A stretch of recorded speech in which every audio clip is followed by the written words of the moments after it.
कांग्रेस सांसद जेपी ने हरियाणा न्यूज से खास बातचीत की। इस दौरान उन्होंने अरावली और मनरेगा के मुद्दे पर केंद्र सरकार और प्रदेश सरकार पर जमकर निशाना साधा, तो वहीं खुशी नर्सिंग कॉलेज मामले में उच्च स्तरीय जांच की मांग भी की। सुप्रीम कोर्ट का अरावली को लेकर फैसला, दिल्ली में बढ़ता प्रदूषण, वहीं मनरेगा का नाम बदलकर वीबीजी राम जी बिल लाया गया। इसके समेत कई ऐसे मुद्दे हैं जो चर्चा का विषय है। हमारे साथ बातचीत करने के लिए हिसार से लोकसभा सांसद जयप्रकाश मौजूद है। सर, हरियाणा न्यूज पर आपका स्वागत है। सबसे पहला सवाल आपके लोकसभा क्षेत्र को लेकर किया जाए, हिसार की बात करते हैं। बीते दिनों हमने देखा किस प्रकार से खुशी नर्सिंग कॉलेज को के बाहर बच्चों ने विरोध प्रदर्शन किया। पहले तो एकेडमिक्स को लेकर कहा जा रहा था, इसके बाद ये भी एलिगेशन लगाया गया कि किस प्रकार से उन्हें सेक्सुअली हरास करने की कोशिश की जा रही है। देखिए, हम पहले से कह रहे हैं कि हरियाणा प्रदेश में जो सरकार है, ये जो आदरणीय राहुल गांधी जी ने इस मुद्दा उठाया था, वोट चोरी से बनी सरकार। और जब वोट चोरी से लोगों के मैंडेट के खिलाफ सरकार बने तो उसमें अविश्वास की भावना कम रहती है। जैसे हमारे कहावत है हरियाणवी में कि चोर के पैर नहीं होते, तो ऐसे ये जो सरकार बनी है इसके पैर नहीं है।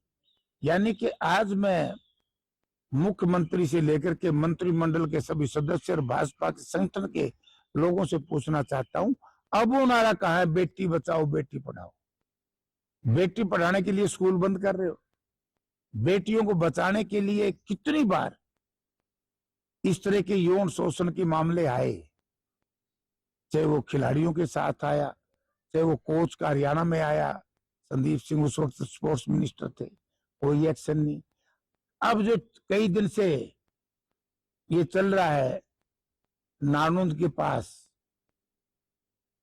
तो वो उस निंदनीय है। यानी कि बच्चियों के कन्याओं के ऊपर रात को अगर वहां पर ग्रामीण लोग उनको संरक्षण ना देते, दूसरी सामाजिक संस्थाएं ना जाती, तो उनका बहुत बुरा हाल होता।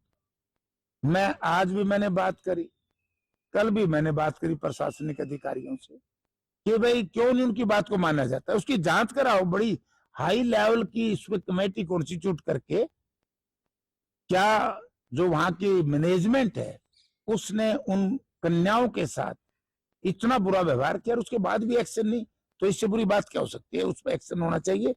और जो लड़कियां वहां नहीं पढ़ना चाहती उनको तत्काल माइग्रेशन होना चाहिए। और जब तक ये जांच चल रही है, इस मैनेजमेंट के लोगों को इस संस्था से बाहर करना चाहिए, क्योंकि बिल्डिंग उनकी है, मैनेजमेंट उनका है, लेकिन कोर्स तो सरकार ने दिया हुआ है। वो लड़कियां तो इसलिए आई कि सरकार ने वहां ये नर्सिंग कॉलेज दिया, इसलिए आई, तो सरकार की जिम्मेवारी है। अगर सरकार उस पर सही जांच नहीं कराती तो ये समझो कि दाल में काला है। पूरे प्रदेश की अगर हम बात करते हैं, जब भी हम नए वर्ष की तरफ बढ़ते हैं, जिस प्रकार से ये वर्ष खत्म होने वाला है, तो कई संकल्प लेके आगे बढ़ते हैं। ठीक उसी प्रकार से 2024 के बाद जब 2025 आया, क्या लगता है कि पूरे एक साल में किस प्रकार से हरियाणा सरकार ने कामकाज किया? हरियाणा 2024 से 2025 से कितनी प्रगति की ओर बढ़ी है? सत्यानाश कर तो दिया। 2025 से लेकर 26 आ जाएगा कल के बाद, तो कितने, देखो, बाढ़ आई, उसको प्राकृतिक आपदा घोषित नहीं किया, किसानों को मुआवजा नहीं मिला। अरे ये झूठ बोलते थे बीजेपी के लोग, कांग्रेस के राज में ये नहीं मिला वो नहीं मिला किसानों को। आज बताए बीजेपी के लोग, आज बताए मुख्यमंत्री से लेकर के इनके संगठन के पदाधिकारी तक, आज क्या इनके विधायक बताएं जनता को कि क्यों नहीं प्राकृतिक आपदा घोषित। एक बात। नंबर 2, नरेगा का कानून, और नरेगा में तो ऐसा पाप किया है।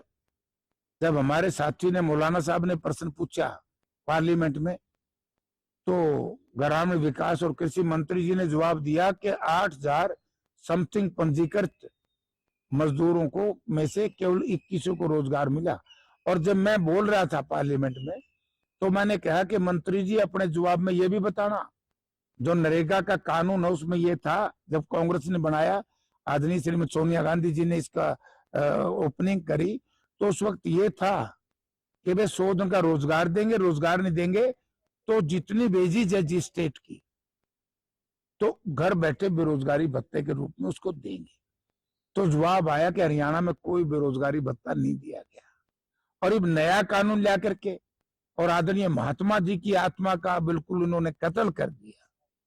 शारीरिक तौर से नथुराम गोडसे ने मारा और अब उनकी आत्मा जो थी जीवित थी, वो नाम बदल करके उसको खत्म मिटाने का प्रयास किया। हम इसकी निंदा करते हैं। सर, अगर हम पूरे प्रदेश भर की बात करते हैं, विपक्ष की खास तौर पर बात करते हैं, जिस प्रकार से आप लोग विपक्ष की भूमिका में हैं, ये आरोप आप लोग पर लगता हुआ नजर आता है कि चाहे वो वोट चोरी का मुद्दा हो जाए या फिर एसआईआर का मुद्दा, इसके अलावा कई ऐसे मुद्दे हैं जिस पर केवल विपक्ष एक राजनीतिक विपक्ष की भूमिका में है, ना कि जनता के लिए विपक्ष की भूमिका में है।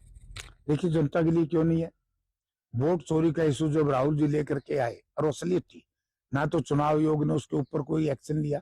जो राहुल जी ने बात कही थी, क्यों नहीं चुनाव आयोग सामने आया, क्यों नहीं सरकार सामने आई? और हमने जिला हेडक्वार्टर के ऊपर, हल्का सत्र के ऊपर हमारे अलग अलग नेताओं ने ये प्रदर्शन किए। उसके बाद राहुल जी के और खड़गे साहब की अध्यक्षता में राहुल जी जो नेता प्रतिपक्ष है, सोनिया जी, सब लोग थे हमारे, तो उस वक्त इतनी भव्य रैली की। एक आखिरी सवाल प्रदूषण को लेकर भी कर लिया जाए, क्योंकि जिस प्रकार से लगातार AQI लेवल यानी पिछले वर्ष के मुकाबले इस वर्ष भी बढ़ता हुआ ये AQI नजर आ रहा है। हालांकि पहले आम आदमी पार्टी की सरकार थी, अब भारतीय जनता पार्टी की सरकार है। पहले ये आरोप लगाया जाता था कि पंजाब में पराली जलाई जा रही, जिसका असर हरियाणा दिल्ली में देखने को मिल रहा है। क्या लगता है कि क्या किसी भी प्रकार से क्या सेंटर और जो स्टेट गवर्नमेंट है, ये जो यूटी गवर्नमेंट है, वो मिलकर कभी भी प्रदूषण को समाप्त कर पाई? क्योंकि अरावली को लेकर भी जिस प्रकार से लगातार इन्वायरमेंटलिस्ट के द्वारा कहा जा रहा है कि अरावली हटने से जो फिलहाल जो हालत है AQI की, उससे कई ज्यादा आगे बढ़ जाएगा। नीयत ठीक नहीं है केंद्र सरकार की। अगर नीयत ठीक हो, हरियाणा में भाजपा सरकार 2 बार अरावली पे हमला हो चुका है। एक बार जब माननीय मनोहर लाल जी मुख्यमंत्री थे, उस वक्त भी स्वयं ऑटो दिया था अदालत ने, आज भी स्वयं ऑटो से बची है, वरना लोग सड़कों पर उतरने के लिए विवश हो गए थे, अदालत का दरवाजा खटखटा रहे थे।